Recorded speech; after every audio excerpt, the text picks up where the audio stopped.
నెల్లూరు జిల్లా బుచ్చిరెడ్డిపల్లెం వ్యవసాయ అధికారి శ్రీహరి హత్య కేసులో ప్రధాన నిందితుడిగా ఉన్న కుడుముల హరికృష్ణ కుటుంబంతో కలిసి బల్వన్ మరణానికి పాల్పడ్డాడు.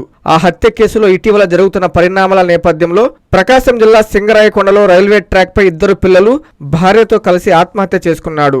ఇప్పటి వరకు ఉన్న సమాచారం మేరకు నెల్లూరు జిల్లా తోటపల్లి గూడూరు మండలం రావూరు వారి కండ్రికకు చెందిన హరికృష్ణ, ఆయన భార్య ప్రణీత, 5 ఏళ్ల కుమార్తె, 3 ఏళ్ల కుమారుడు రైల్వే ట్రాక్పై మృతి చెందినట్లు పోలీసులు గుర్తించారు.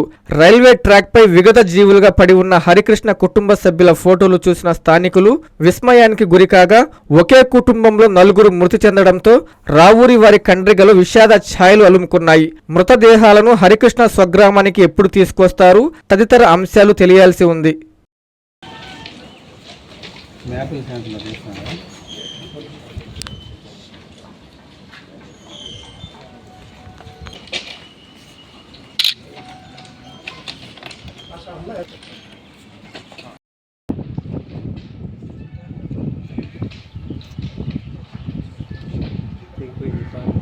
అమ్మ చూపించే ఆప్యాయత, నాన్న కురిపించే ఆత్మీయత ఎల్లవేళలా నెల్లూరు నారాయణ రెసిడెన్షియల్లో కెరీర్ బేస్డ్ ప్రోగ్రామ్స్తో స్కిల్ బేస్డ్ స్టూడెంట్స్గా మార్చడమే లక్ష్యంగా ఈ టెక్నో, ఒలింపియాడ్, సివో స్పార్క్ మరియు మెడి స్పార్క్ వంటి ప్రతిష్టాత్మక ప్రోగ్రామ్స్తో నెల్లూరులోనే మరెక్కడా లేని విధంగా అత్యుత్తమ శిక్షణ, బెస్ట్ స్టడీ మెటీరియల్తో, ఏసీ డిజిటల్ క్లాస్ రూమ్స్తో, హెల్దీ అండ్ హైజెనిక్ ఫుడ్తో, 24 గంటలు మెడికల్ అండ్ సెక్యూరిటీ ఫెసిలిటీస్తో, స్పోర్ట్స్ అండ్ గేమ్స్తో పాటు యోగా, జిమ్ మరియు స్పోర్ట్స్ క్లబ్, భవిష్యత్తులో ఐఐటి, జేఈఈ, నీట్, సివిల్స్లో టాప్ ర్యాంకులే లక్ష్యంగా స్టేట్ మరియు సిబిఎస్ఈ సిలబస్తో అత్యుత్తమ శిక్షణ నారాయణ సొంతం.